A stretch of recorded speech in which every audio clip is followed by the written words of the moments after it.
Trainer या training types में अगर हम देखें तो एक है फुल टाइम एक्सेसिबिलिटी ट्रेनर्स, जो कि आपके लिए हर वक्त अवेलेबल होते हैं। जब आप उनको कॉल करें या आप अगर आपको पता है कि जो आपके ट्रेनर हैं वो फला फला जगह पर हर वक्त मौजूद होते हैं, तो आप उनको अप्रोच कर सकते हैं।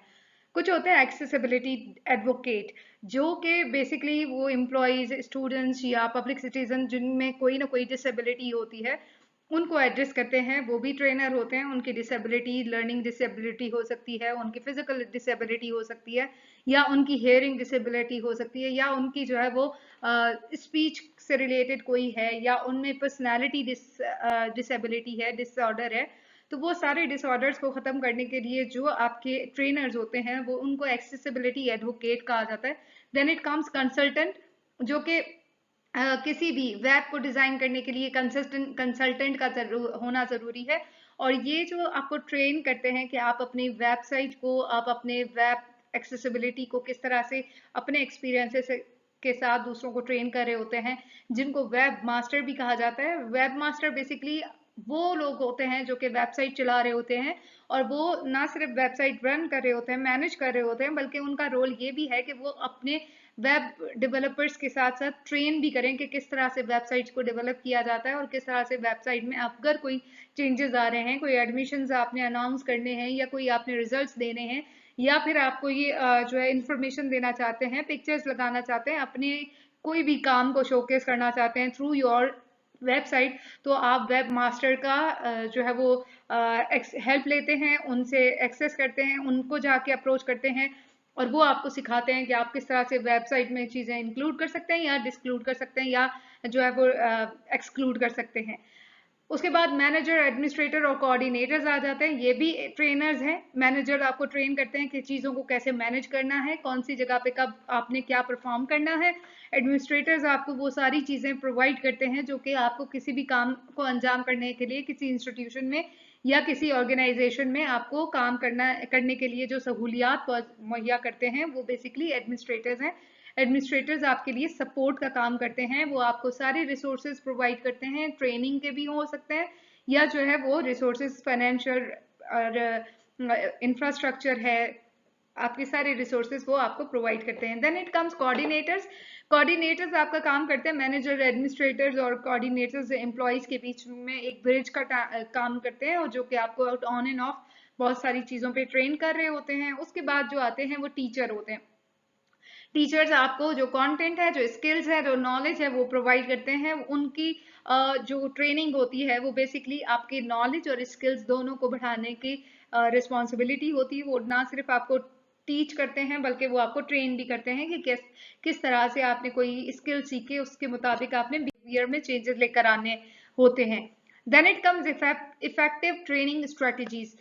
ट्रेनिंग स्ट्रेटजीज में सबसे पहले एंथुसियास्टिक होना बहुत जरूरी है, पॉजिटिव होना बहुत जरूरी है। आप में लगन होगी, आप पॉजिटिव होंगे, तो हर एक काम को प्रॉपर तरीके से आप कर सकते हैं। आप अपोलोजाइज नहीं करेंगे, हर एक चीज में माफिया नहीं मांगेंगे, सबमिसिव होके नहीं रहेंगे, बल्कि आप जब ट्रेन कर रहे होंगे तो आपको हर एक चीज अगर नहीं भी पता है तब भी आप बताएंगे कि ये चीज मुझे अभी पता नहीं है, लेकिन I will do it by my self, और मैं इसको कर लूंगा, और मैं आप लोगों को फर्दर नेक्स्ट, फॉर एग्जाम्पल अब तो आप किसी ट्रेनिंग में जा रहे हैं और आप उनको अपना ईमेल एड्रेस दे देते हैं, व्हाट्सएप बिजनेस अकाउंट दे देते हैं, और आप बता देंगे कि इसमें मैं आपको पूरे क्वेश्चंस का आंसर दे सकता हूँ। तो इस तरह से आप उनको उनके लिए एक्सेसिबल भी रहते हैं और अप्रोच कर सकते हैं। उसके बाद बी योर सेल्फ। आप बीइंग अ ट्रेनर, आप बताएं कि आपकी क्या क्या अचीवमेंट्स थी, आपने कौन कौन से फेलियर के साथ आपने ये इस मकाम तक पहुंचे, कौन कौन से ऐसी चीजें थी जो कि बहुत बड़े लेवल पे थी और आप समझते हैं टू मोटिवेट अदर। आप बताते हैं कि मैंने इस लेवल पे अचीव करना था, लेकिन मैं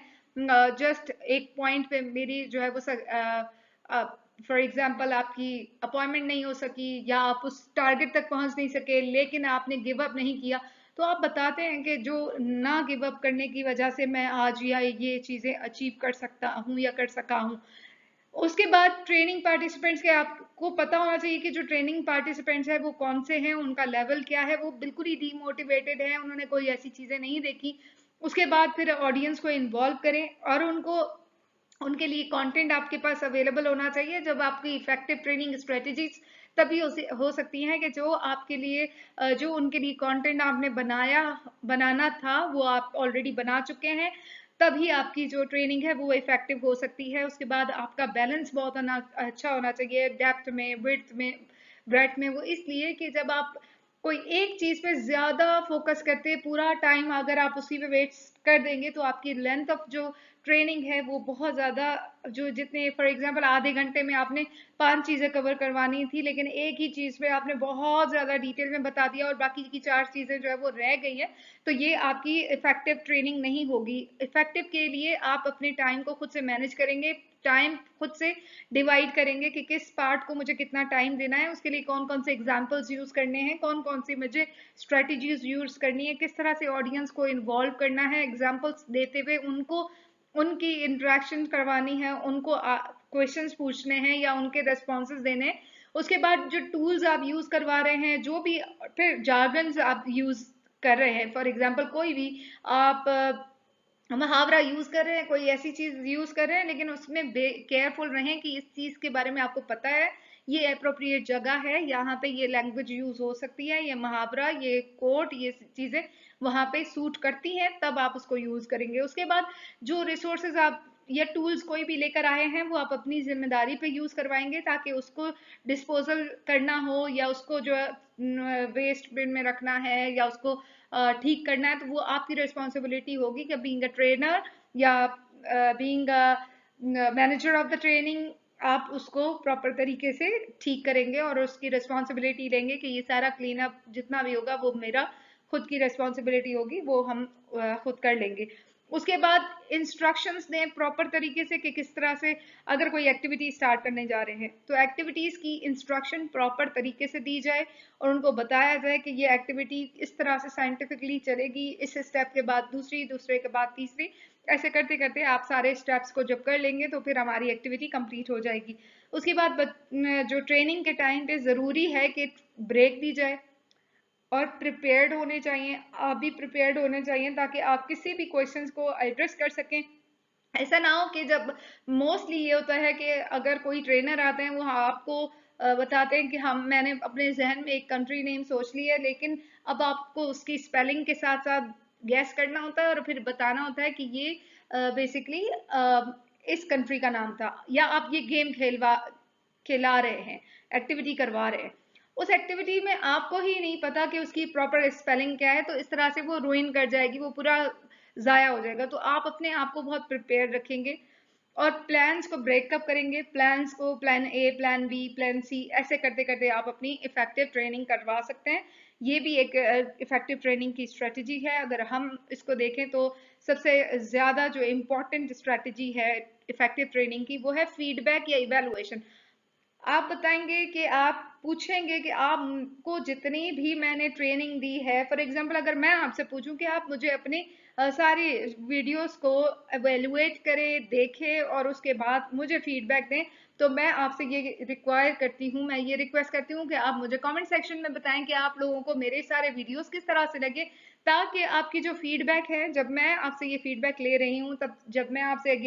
एवेलुएशन मांग रही हूँ, तो इस चीज से मैं नेक्स्ट जितने भी अपनी वीडियोस हैं या कंटेंट है उसको प्रॉपर तरीके से इफेक्टिवली अपलोड कर सकूं या बता सकूं या डिजाइन कर सकूं। उसके बाद हमें ये बताना होता है कि हम सब एक टीम है, वी आर नॉट सेपरेट। हम ये नहीं है कि एक अलग है, आप एक अलग मखलूक है और मैं एक अलग हूँ क्योंकि मैं ट्रेन हूँ, ऐसे आपकी इफेक्टिव ट्रेनिंग नहीं होती। जब आप ट्रेनिंग मटेरियल डेवलपमेंट की बात करते हैं और आपका ट्रेनिंग मटेरियल डेवलप हो जाता है, अब ये बात आती है कि इसको किस तरह से हमने फर्दर इस ट्रेनिंग मटेरियल को रिसोर्सेबल यूज में लेकर आना है, उसको लर्निंग एसेट्स कैसे बनाना है। तो सबसे पहले अंडरस्टैंड करना है कि आपकी ऑडियंस का कौन सी है, टारगेट ऑडियंस का पता होना चाहिए।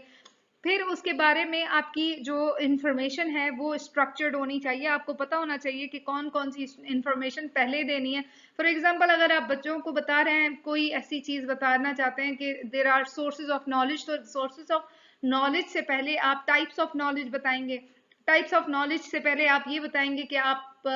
उनसे देखेंगे कि उनको कितनी इंफॉर्मेशन है। तो ये सारी चीजें स्ट्रक्चर करना बहुत जरूरी है। और उसके बाद जब स्ट्रक्चर करने से पहले आता है लेसन प्लान बनाना। कोई भी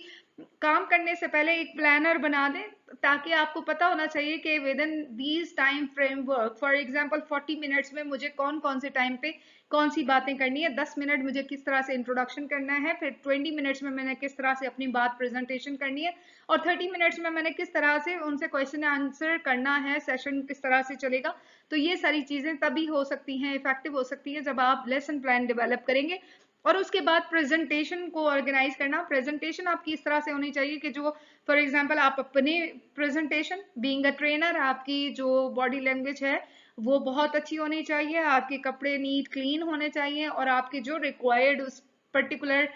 ट्रेनिंग के लिए ड्रेस कोड है वो आपने ज़रूर ऑर्गेनाइज करना है। उसके बाद आपकी जो पावर पॉइंट है या आपकी कोई भी प्रेजेंटेशन की जो एलिमेंट्स हैं वो बहुत ज़्यादा इफेक्टिव होने ज़रूरी हैं। और उस इफेक्टिवनेस के साथ साथ आप देखेंगे कि जो आपकी